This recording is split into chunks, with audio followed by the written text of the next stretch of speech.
Hi, everybody. Uh, I. It is 5 in the morning where I am. I think I'm just gonna film like this. Oh, okay. I'm. This is fine. This is perfect. Okay. Um. So it is 5:05, like the Arctic Monkeys song. I really don't like the Arctic Monkeys. I think they're kind of overrated. But the guy is hot. Alex Turner, is that his name? He's fine. He looks like David Tennant. And I would swim to Scotland for David Tennant. So, anyway, uh, I have just been thinking about this short story, or this short movie I watched.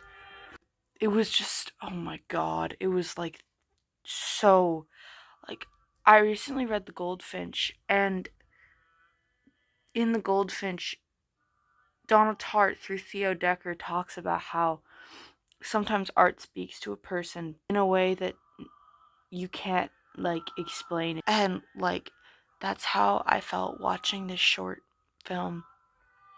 I've talked about Adrian Bo's L'Ouvre de Lac earlier on this channel, but Adrian Bo's other work, I think I've not discussed that at length. He doesn't have a lot, he has three. One of them is called La Petite Sirène. Naturally, that one's about the Hans Christian Andersen story. Of course, he would do it about Hans Christian Andersen, not the Disney thing. It's too dark. Anyway, it's very like Lynchian. So if you like Eraserhead, I would definitely watch that. Um, but I just watched Les Condiments Irréguliers, and I think that might be better than The Godfather. Like that was just such an incredible movie, and I'm gonna talk about it for a bit because it's just been on my mind lately.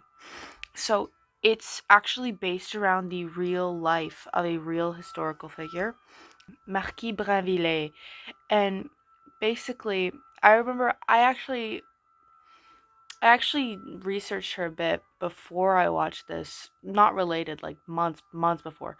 But basically, she had this poisonaire boyfriend while she was married to this old fart, and he taught her how to poison people, and she started killing her brothers and her father and her, I think, her husband, and eventually that boyfriend, so she could get their shit. And yeah, then she was hung. And she said, while she was on at the gallows, she said, everyone here has poisoned a motherfucker. I'm not the only one. You guys are just getting rid of me because you don't wanna get in trouble. It's like Epstein. She was like Jeffrey Epstein, but she didn't touch kids, but she did kill kids. But you know, I think she killed kids. I'm pretty sure she killed kids. But this story, like that's, oh my god. This short film was just like so fucking beautiful. Like holy shit. It's filmed like a silent film. Like the acting is done as a silent film, but but you can like hear the background noises. Like there's and so but it's like overacted in that like silent film way. And it's just like so eerie. Like you can hear their breathing, but they're not talking, but they're pretending to talk to each other.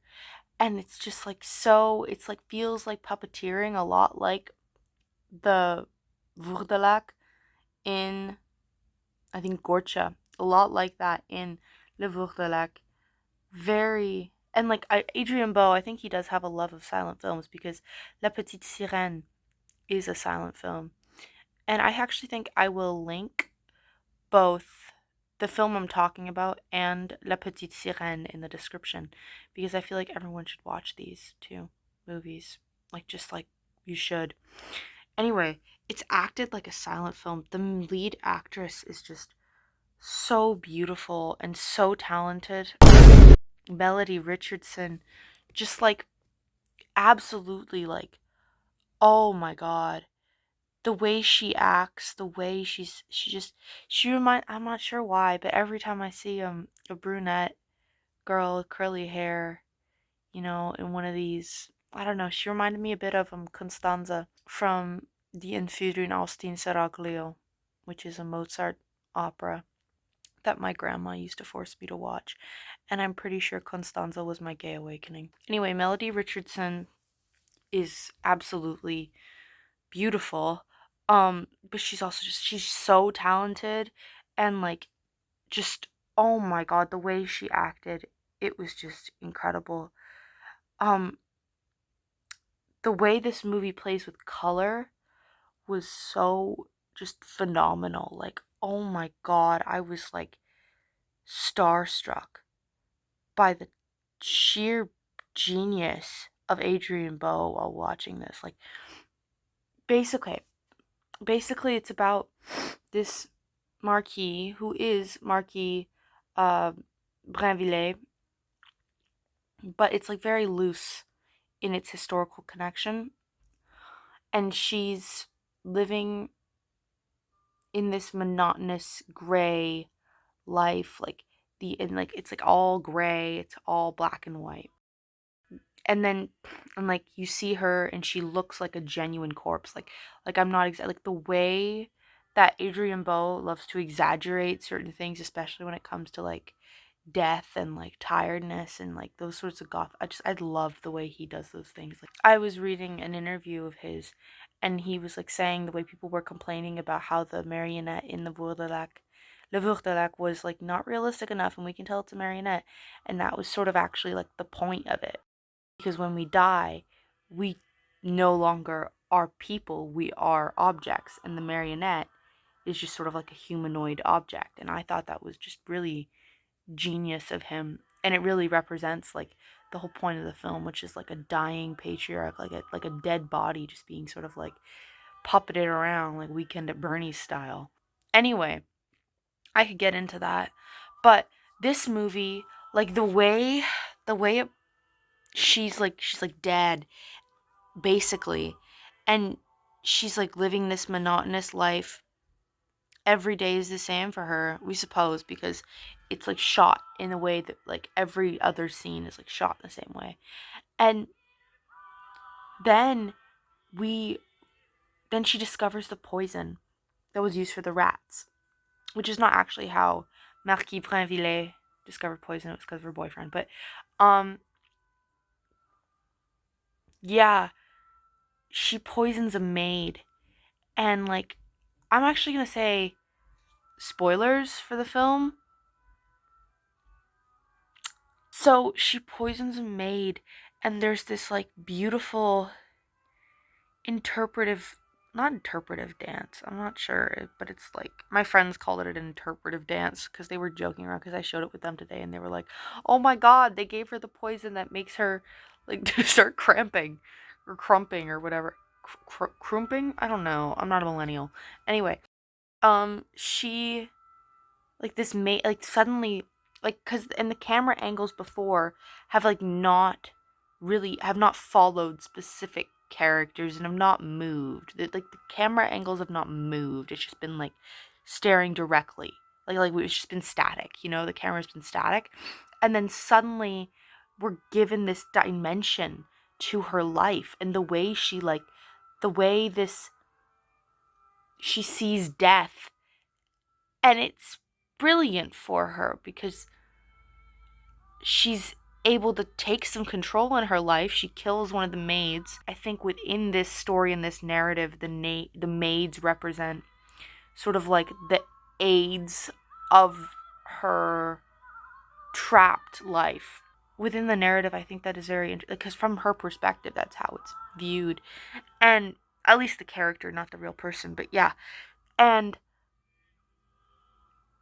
the way she views death, for the first time she's able to control her life, and she's able to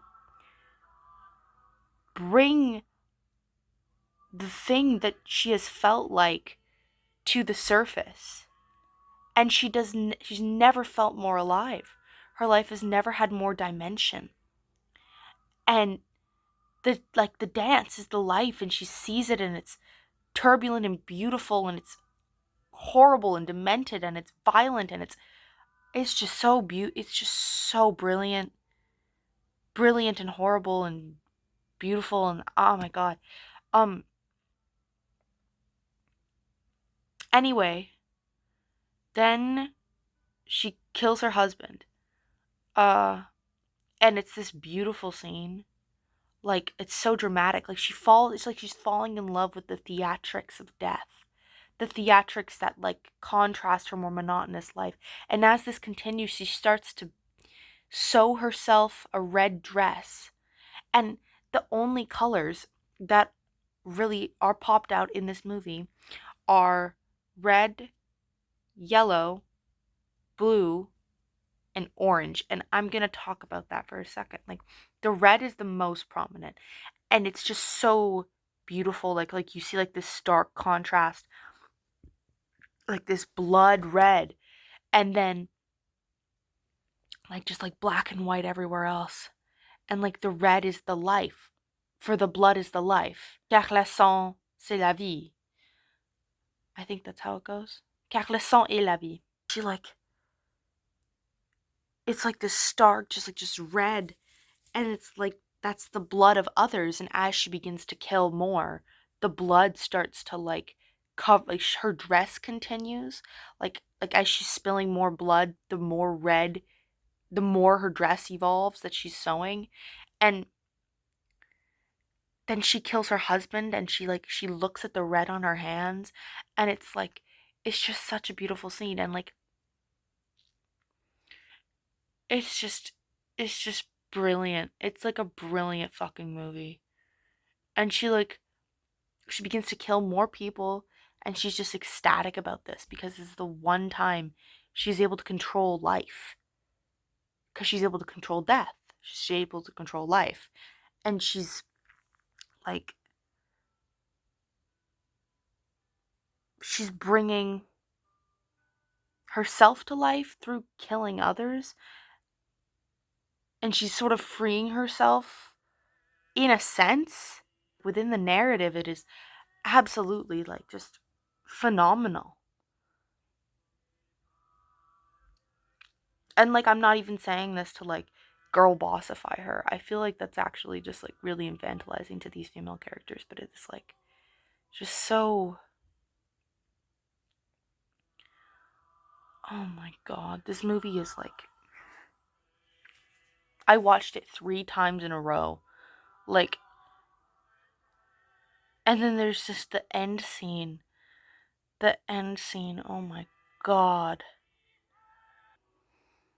Like the scene where, like, the thing is like with color, like her dress is blue, and I was talking to my friend about this, and I was like, I don't know why this is blue. And then he's like, well, it's to contrast the red. And I was like, cool, but what does that mean?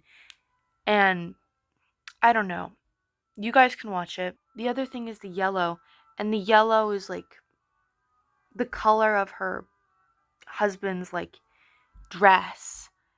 Not dress, but like his dress. And then there's the orange. And again, spoilers, like that's eventually what consumes her, the flames, because she gets burnt at the stake. And that scene, like where she gets burnt at the stake, is just like,